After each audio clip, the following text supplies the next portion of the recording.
INSTA, defending. I think it's like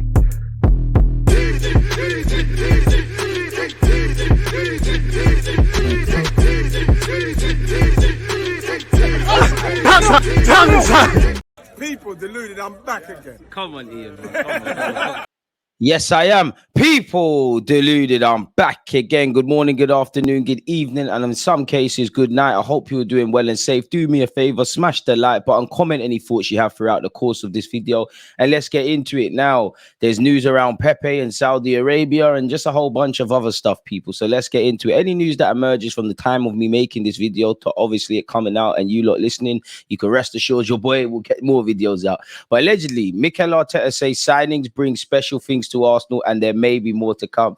Arteta, you're already doing all right, you know. Already since you've come to this club, you've already turned the club around. You know, we're singing from the same hymn sheet. The atmosphere is positive. The players are wavy. We're building something special. We need to keep building. And you know what? People can say what they want about Arteta and they do. Whether these signings work is another thing, but it's all about the intention. We've been very intentional with bringing in these players. Kai Havertz, the jury still remains. For me, I'm more putting faith in Mikel Arteta. I'm not going to lie. Kai Havertz looks good in training, but I expect a German international Premier League footballer to look good in training.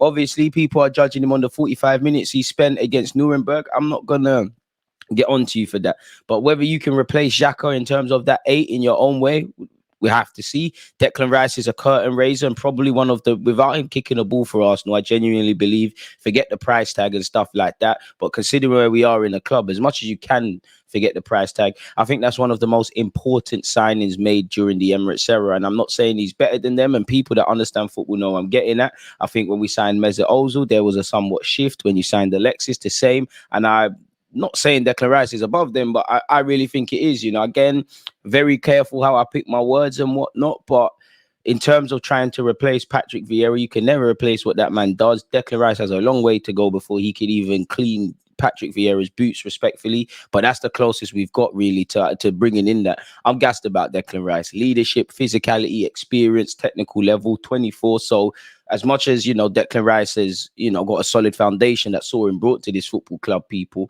you know, there's many gears you could go up because you're 24. You're entering your prime years, and he keeps speaking about, I want to improve. Mikel Arteta is the guy for me. You've seen what Arteta is doing with the players. Say what you want about Arteta and Edu, but, you know, our summer, obviously, we've done a good job renewing several players, and was, you know, the Sakas, Martinelli, Salibas, Reece Nelson, etc., etc. There's talk of Benjamin White and Odegaard. Ramsdale's also signed a new deal. We've obviously been able to bring in 3 key signings that Arteta wanted in Timber, Kai Havertz, and obviously Declan Rice. Now probably time to focus a bit more on outgoings. Time for the manager, if he hasn't already, to have conversations probably with the Balogans, the Holdings, the Tierney's. Well, I mean, he probably had one with Cedric already because he's been left in England, and so on and so forth, and get some outgoings. So we've been very proactive in our intentions to improve the football club and bring those 3 players in, whether them signings there move the goalposts, make the difference with City, gain us more points. Let me know your thoughts, people. But we've done that, and now we can afford to be still proactive but also reactive, because, you know, the market might throw up some players that we didn't deem were available, and maybe there's some opportunities that are far too good to turn down. But that opening statement is music to my ears personally, people. Mikel Arteta says summer signings will bring special things to Arsenal and refuse to close the door on further arrivals before transfer deadline day. As we know, we've currently to date splashed more than 200 million to bring in Declan Rice, Kai Havertz, and Jaron Timber to the Emirates, people. And they're all signed up, ready to take part in the American leg of our pre-season preparations. Every signing that we've made brings special things to the team. We are very pleased, as you can imagine, that we signed the players that we wanted. We signed them early, and they've started to adapt to the team really fast. We've had some time now to prepare and for them to get the best chance to express themselves in the right way and to adapt.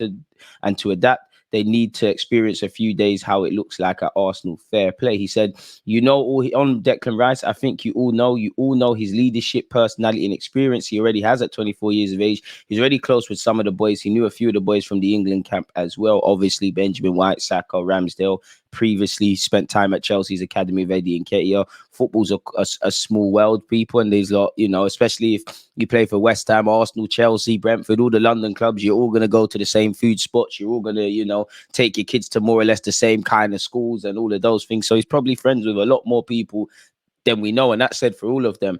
Declan is very much well known within the league and has done tremendously well for both West Ham and England. He's a player that's going to bring a lot of qualities, a lot of leadership, a lot of experience in the league, very specific in the position with the qualities that he has. We are delighted to have him. He then went on to say, Mikel Arteta, let's see, there's still a lot of time in the market and a lot of expectation in some of our players. So we have to see how things develop in the next couple of weeks. We'll be alert. There's still time to do things. There's still time for exits as well. Obviously, I'm sure we'll move. Fair enough, Gaffer, and that's lovely. James Baines has been speaking in relation to Balogun, who in the last 24 to 48 hours has been even more aggressively linked with a move away from Arsenal and specifically to Inter Milan. Inter Milan are ready 40 million bid for USMNT striker Folarin Balogun.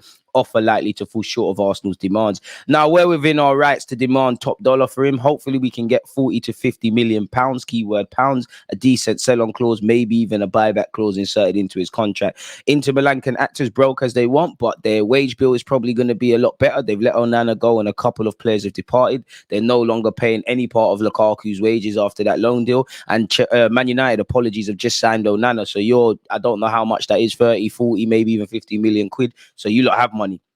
And if you flip this on the other side, if we tried to buy Balogun from Inter Milan, like how Tammy Abraham went to Roma from Chelsea, they'd apply their tax. So we need to act accordingly with the Baloguns and Tierney's of this world. Obviously, there needs to be a bit of adaptation. You know, if I put my shoes into clubs that wanted to buy Balogun, I like him, but I'm leveraging the fact of he's contracted until 2025. Arsenal need to tread carefully in these next 2 years.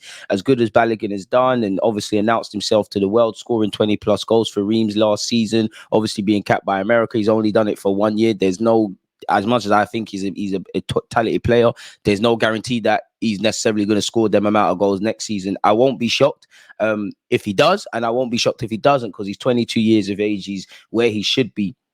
Inter are ready to test Arsenal's lofty price tag for Balogun with a 40 million euro bid, according to CBS Sports sources. Balogun has emerged as the first choice target of the Nazari since they withdrew from the race for Lukaku, although they have not yet formally made their offer to Arsenal. An opening bid is expected imminently. It is likely to fall short of Arsenal demands, with the club's 50 million valuation equating to 58 million euros. To bridge the gap, Inter could look to include a series of clauses, including a sell-on percentage or buyback option.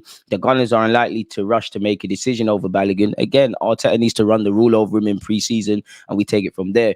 He's also got admirers from the Premier League, including Brighton. I mean, it looks like Chelsea would get Caicedo, but unfortunately, you know, if there's an opportunity to get Caicedo, maybe you could throw Balogun in there and knock some of the price tag off. Not that if I was Brighton, I'd want to entertain swap deals. Crystal Palace would be a great platform to him to stay in London and play up front. And West Ham would also be a massive club for Balogun to lead the line for, really. Obviously, West Ham, we know we've just given you 100 odd million for Declan Rice, and you made negotiations quite difficult, rightly so, for Declan Rice. Let's return the favour.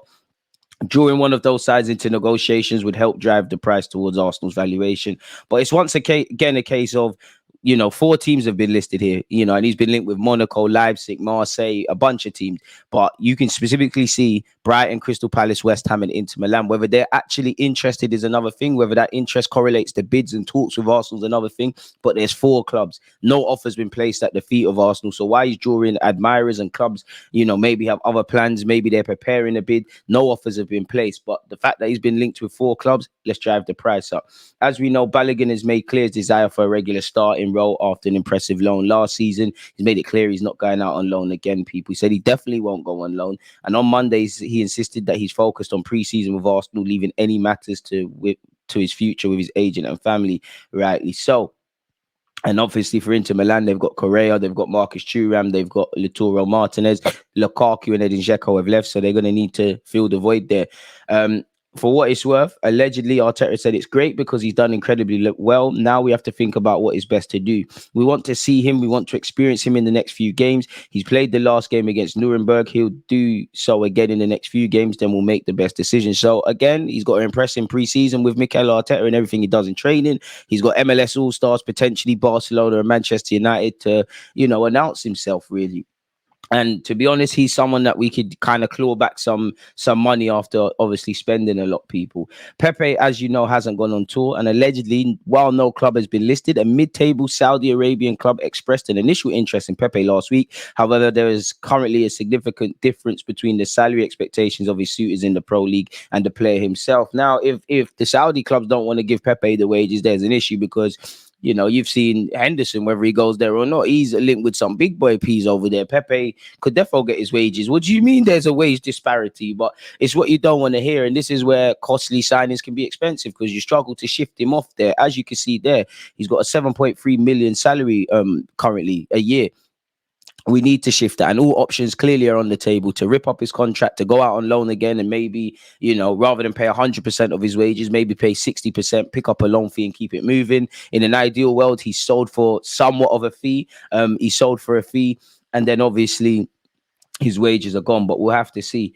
So yeah, there's a difference between the salary expectations of his suitors in the Pro League and the player himself. Arsenal are believed to be willing to accept a nominal fee or even consider a contract termination if it helps to get the final year of his 7.3 million salary off their books. Moving with that, Balogun's obviously been speaking allegedly, and as we know, he's got a lot of people ahead of him at this moment in time. He said, I obviously went away, and the point was to prove I could play first team football.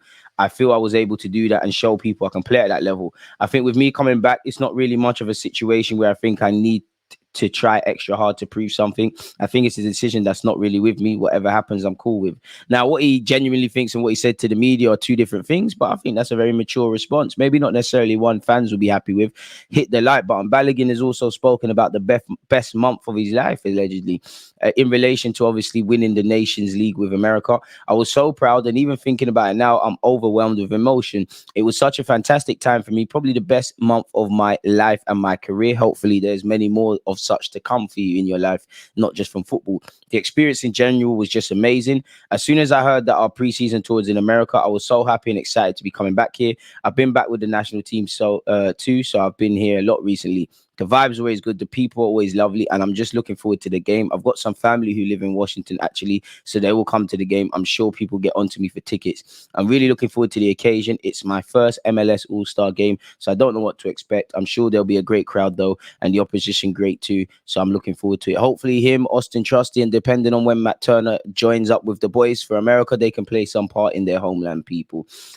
Arteta has said Declan Rice can be our lighthouse, and I like that analogy. He has said his leadership, his aura, obviously the experience he already has in this league, he's going to bring the team to a different dimension. He's got the physical qualities that we've been missing for a while. Amen. That's why we had to do what we had to do to get him, because he's really important for us. A while ago, we spoke about players that could complement each other, give us more flexibility, more depth, and more quality, and take a winning hunger into the team with players who really want to push themselves to a different level. I think that's firmly Declan Rice. I see him like a lighthouse. He'll light up others and improve others and make the team better. The way he talks, the ambition he has, and the passion for the game is exactly what we need. I didn't think I could like Declan Rice more, but Arteta's finding a way to do that. We know that, but at the end of the day, it will be about playing better and earning the right to win every single match in the way we play. In order to do that, there are things we have to improve and work on in pre-season. That's what we are doing. For sure, after what we did last year, I think a lot of people are going to ask what's next. We have made some important signings like other teams are doing as well. We are Arsenal. You have to handle that. That's for sure. He also said that was the objective when we started to discuss things and our targets. Obviously, that's difficult to achieve, and the club has done tremendously well. It's great because it gives us time to prepare in the right way. Every transfer window, we are trying to do that. And every season, we are trying to develop our players to a level. And when we don't reach that level, we have to recruit. What we've done this summer improves the squad significantly. Great words. And he's been crystal clear in everything he said, people. There's, again, let's see, there's still a lot of time left in the market. There's a lot of expectation in some of our players. So we'll have to see how things develop in the next couple of weeks. We'll be alert. There's still time to do things, and there's still time for exits, obviously, said Mikel Arteta once again. Charlie Patino, as you know, seems to be closer and closer to leaving Arsenal. Chris Wheatley has said, with Charlie Patino, it's more of a case of the player not being in Arteta's plans, which I think a few fans will be disappointed with because he's another Hayland Academy product via Luton, but big him up. He's been at the club from such a young age, and there's hope that it's going to be the next big thing out of the academy. He had a spell on loan at Blackpool last season, but now we expect his future to be resolved in the coming weeks. There's interest from clubs all over Europe, Spain, Germany, Holland. Lots and lots of European teams are interested in Charlie Patino. Nothing imminent there, but there's certainly plenty of teams who are keeping an eye on him and making contact with his reps, one to keep an eye on. As I've mentioned on the previous show, Arsenal will insert a buyback clause in any deal they do for Patino, a sell-on clause as well. So that means they'll benefit from any potential sale when Patino does, or if he does leave his next club, which we'll have to monitor, man. Brighton allegedly are looking at Balogun as stated. I mean, we're going to have to charge them top dollar. Unfortunately, Reece Nelson picked up a knock, people, in his toe. He sustained during Arsenal's training camp in Germany. Apparently, he required stitches. There's optimism he'll be available for the Emirates Cup against Monaco on the 2nd of August, folks. Once again, Inter Milan are interested in Balogun. Pepe has been approached by Saudi clubs, but the wages are making it difficult. So we'll have to see how outgoings happen. Allegedly, Balogun has given his okay to Inter. Arsenal are not requesting 50 to 60 million euros. It's lower. Morata, pardon me, is also on the list of players for Inter Milan. Balogun has a high salary allegedly, so we'll have to see really. And they've also short, trying to get Morata on the cheap. Apparently, Atletico want 21 million euros. They've offered 15 Inter. Once again, a few days ago, last month, better yet, Nicolas Pepe is very open to a move to Saudi Arabia. So in the days that have come, you've obviously seen aggressive links. So we'll have to see in relation to that. We've seen that already. Inter's opening bid for Balogun is likely to fall short of Arsenal's demands, with the club's 50 million valuation equating to 58 million euros. To bridge the gap, once again, Inter could look to include a series of clauses, including a sell-on percentage or buyback option. So we'll have to see and tread carefully. Apparently, Bitello has been linked with Arsenal, has an offer from Monaco. That's if you believe, these reports. It seems that a proposal has arrived, but I've not yet talked to my manager. It looks like it came from Monaco, but I haven't talked to my manager yet. I have a contract here. If I had my head out there, I would have fallen out. But I'm happy, and my head is at Guillermo. We are doing a beautiful championship. Bitello has spoken, and moving to Monaco, lovely region in France, tax-free, and a great club to settle down roots and develop. You've seen Tchouaméni get a move, Mbappe get a move, Bernardo Silva get a move, plenty of players getting a move. Burnley are preparing a bid for Lokonga. Some reports have said they want a loan. Reports this week have said they want a permanent offer. Maybe Arsenal, if they can break even on Lokonga, they'll let him go. And company did say it reminds him of Yaya Toure. So yeah, Burnley have been linked with him once again. And Chelsea will make an improved £70 million offer for Caicedo this week, people. Brighton are allegedly holding out for 100 million, and they're using the fee we paid for Declan Rice as a benchmark. So it'd be lovely to sign Caicedo. Caicedo, who hasn't been shy about talking about his ambitions to join a London club or move on. He's on Chelsea. It's a big club, that's true, a very historic club, which I can't say no to joining because it's a very big, historic, beautiful team. The city as well is beautiful. It's got everything beautiful. I mean, as you know, we had bids rejected in January, and we had him talking on Instagram and all of that about wanting to move to Arsenal. I'd still love to get Caicedo. If there's something to be done with Balogun there, it'd be lovely, but we're probably going to miss out on that. And we'll just have to see in the next few days, weeks, and just over a month to follow what Arsenal is saying in terms of incomings and outgoings. But in relation to this video, please let me know your thoughts. Hit the like button, comment, subscribe, and all of that good stuff. Take care of yourselves. Have a great week. I'm out. There's always just that active red flag, defending. I think it's like